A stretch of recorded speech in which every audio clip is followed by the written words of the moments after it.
The Dark Tower of the Gunslinger was released in the fall of 1988. Written by Stephen King, it was originally published as 5 separate short stories in the magazine of fantasy and science fiction. As is the first entry in a series of 8 books, the Dark Tower saga is by far the most divisive series in King's entire catalog, and also the most obscure. Despite that, it's been popular enough to inspire adaptations, including comic series and a god-awful movie. Trust me, we'll get to that soon enough. Now, as this recording, Mike Flanagan, director of several other Stephen King adaptations like Gerald's Game and the criminally underrated Dr. Sleep, is currently working on a television series of The Dark Tower, which I am incredibly excited for. But here's the thing, The Dark Tower is not widely accepted by the majority of King fans, as I think that's largely because of how different it is. It's nearly impossible to define it by one genre. While it's often labeled as a science fiction western, and yes, it absolutely has those elements, it also includes horror, fantasy, romance, and so much more. In my opinion, The Dark Tower is the ultimate amalgamation of all Stephen King's work. Every Kingism, every recurring theme, every type, every storytelling quirk, it's all here. And for many readers who prefer King's more traditional horror stories or grounded dramas like The Shawshank Redemption and The Green Mile, this might be a bit too much. But not for me. While other kids in middle school were reading Harry Potter or Percy Jackson or some shit, I was in the corner reading Dr. Sleep. I call this my King era, a time where I was obsessed with reading everything King, and I tried to consume as much of his work as possible. But then I started hearing about this mysterious book called The Dark Tower. The name alone piqued my interest, and I knew I had to read it. 8 books later, I can confidently say the Dark Tower series is not just my favorite Stephen King series of all time. It's my favorite book series, period. The reason I wanted to make this video series is because at least on YouTube there aren't a lot of people diving into these books, so I've taken it upon myself to do just that. Break down the magnum opus of fiction that is The Dark Tower, explore the major plot points, and share my thoughts along the way. This won't be an audiobook or dramatic reading for copyright reasons, of course, but I will be diving deep into the storyline, so consider this your spoiler warning. If you haven't read the books, I highly recommend it. They are truly incredible. So without further ado, I present Stephen King's The Dark Tower.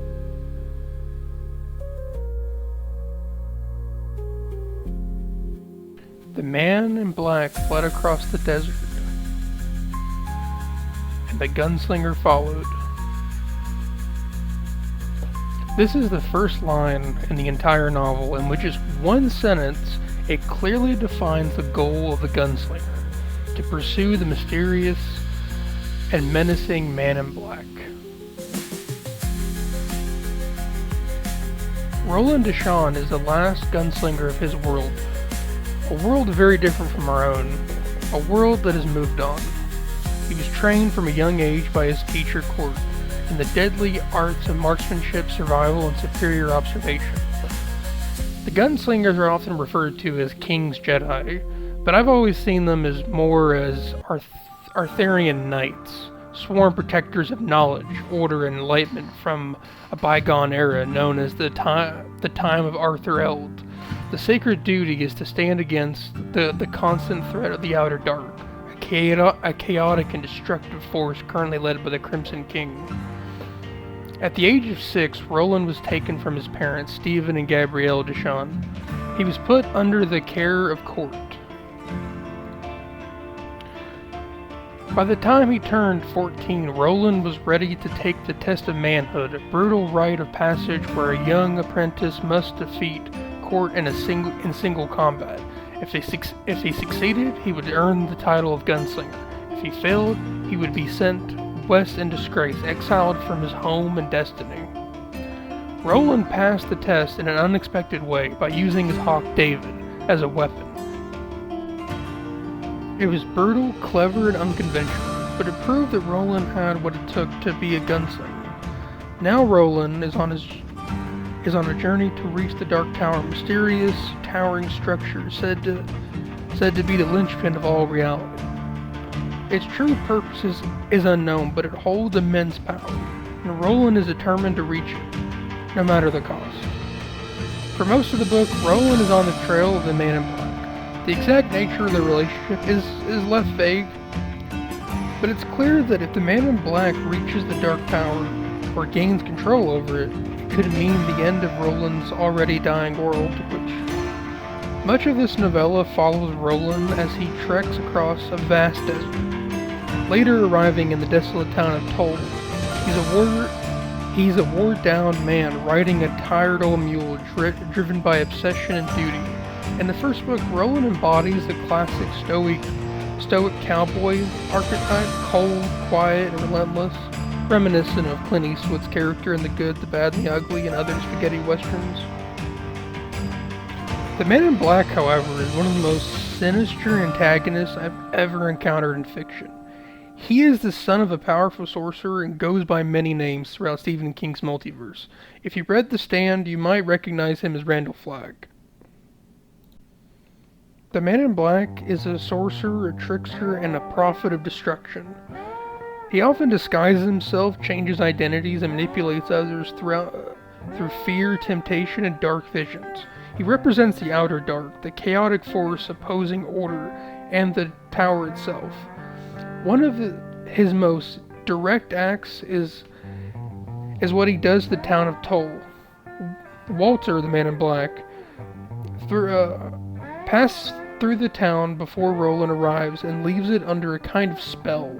He resurrects a dead man named Nort, using dark magic, and whispers something horrible in his ear that drives the town mad. The entire town eventually turns on Roland, and he gets forced to massacre nearly everyone, including women and children. The scene shows how Walter, the Man in Black, manipulates others to do his dirty work, and tests Roland's resolve and morality. My favorite part of the book is Nort's resurrection. It's incredibly atmospheric and foreboding. After being brought back from the dead by the Man in Black, Nort continues to consume what is referred to as devil's weed, a drug that induces madness, instability, and sometimes even violence. His presence and his addiction intensifies the fear and paranoia spreading throughout the town of Nolt, perfectly illustrating the corrupting influence of the Man in Black.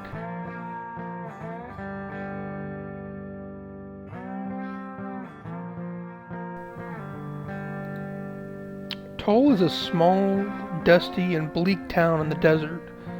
It's described as a dying place, decaying, corrupt, and spiritually empty. Roland arrives while chasing the Man in Black. He stays in the town for a few days, observing the people and forming a relationship, mostly physical, with a woman named Allie, who works in the local bar. He learns that the Man in Black had recently passed through the town and performed some kind of black magic on a man named Nort, bringing him back from the dead. The Man in Black has sown seeds of destruction before leaving, manipulating the townsfolk, especially a preacher woman named Sylvia Pitson, who begins preaching violent, apocalyptic messages. She claims Roland is the Antichrist, or a servant of the devil. The townspeople are stirred into a religious frenzy. The entire town, including men, women, and even children, turn against Roland and tries to kill him. Roland is forced to defend himself using his speed, precision, and training. He kills every last person in the town in a brutal and efficient firefight. The description of the massacre is cold and clinical, highlighting Roland's almost emotionless efficiency. Roland walks away from Toll alone, showing no visible remorse. The event haunts the rest of the series in different ways. It's a turning point in understanding Roland's character and the tone of sacrifice and desolation that follows the quest for the Dark Tower.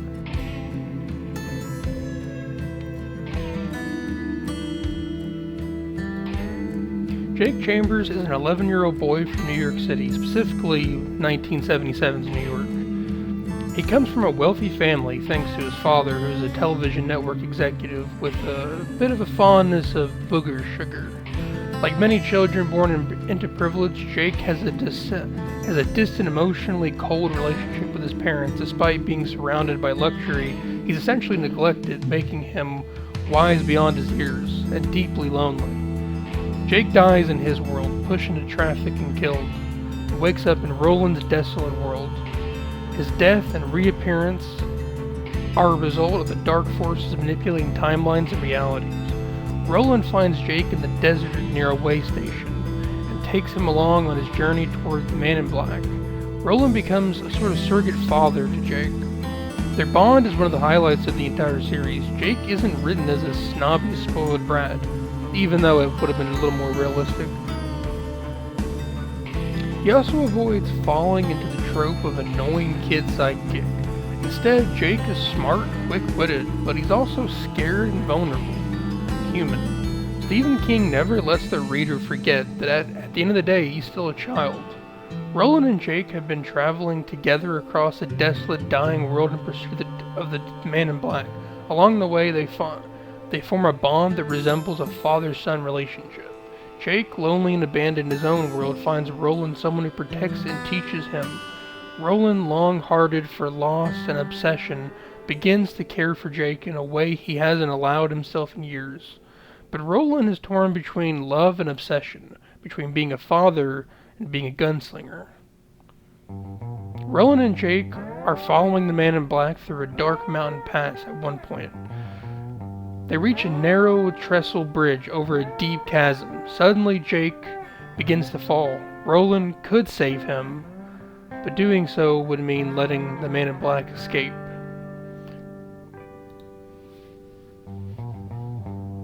Jake realizes what's happening. His final words to Roland, devastating and iconic, are this: "Go then, there are other worlds than these."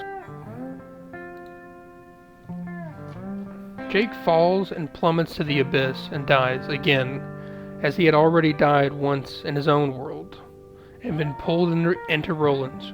Roland's obsession with the tower has consumed him, and this powerful moment goes to haunt him for the next 2 books. The climax of The Dark Tower goes as follows. After the harrowing events of the desert and the death of Jake Chambers, Roland finally catches up with the Man in Black at the edge of the Western Sea. Near the mountains, Roland and the Man in Black sit by a campfire and engage in a long, cryptic conversation, known as a pavlov. The Man in Black speaks in riddles, half-truths, and cosmic metaphors. He reveals glimpses of the nature of the universe and time and space, and the Dark Tower, the axis upon which all realities turn. The Man in Black induces a vision or a hallucinogenic journey in Roland, sending his consciousness through the cosmos. Roland sees terrifying and awe-inspiring sights: stars, galaxies, the vastness of space, and the smallness of mankind. The purpose to overwhelm Roland's understanding, or perhaps to intimidate or humble him. But Roland survives it, unchanged in his determination. The vision itself is very hard to keep track of. It's very overstimulating, I find, or maybe it's just me. After leaving the remains of the Man in Black, Roland reaches the Western Sea, where the book ends with him sitting alone, watching the ocean, ready to continue his journey towards the tower, his path forever marked by loss and obsession.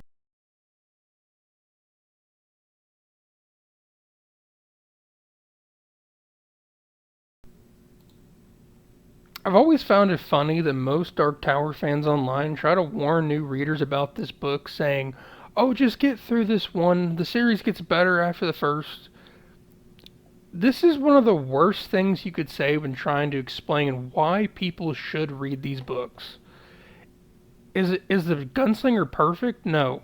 I'd say the biggest issue is the pacing, especially in the beginning, but that's primarily for immersing the reader and also introducing the Gunslinger himself. I could totally understand why someone would be unsatisfied with this book, but I don't want you to think that there's nothing good about it also. I think the audiobook might actually give it more justice. Narrated by George Guidell, His reading is incredible, especially when the Man in Black brings Nord back. It's damn thematic and eerie. Just listening to it puts chills in the back of my spine. Also, if you're worried about problematic dialogue or situations, don't worry. That's not very present in this book. That's the next book though. I was inspired to cover it. I was inspired to cover these books because of a coworker of mine who also is a big King fan asked me what the Dark Tower is about, and I honestly didn't know how to explain it. How do you explain the events of 8 books to someone? And yes, I intend to do 8, all 8 in the series. 1 video a month starting now. So if you liked my retelling of this amazing series, please leave a like, subscribe. I do intend to do more videos. This video itself took me literal months to do. I'm not joking at all. This was a huge undertaking, and I might regret doing this series, honestly, because it is a huge undertaking going back to these books and analyzing every little bit of it. But I enjoy it, trust me. I love it. I love this series, and I want to talk about it as much as I possibly can. But with that being said, I hope you guys enjoyed the video, and I will see you next time.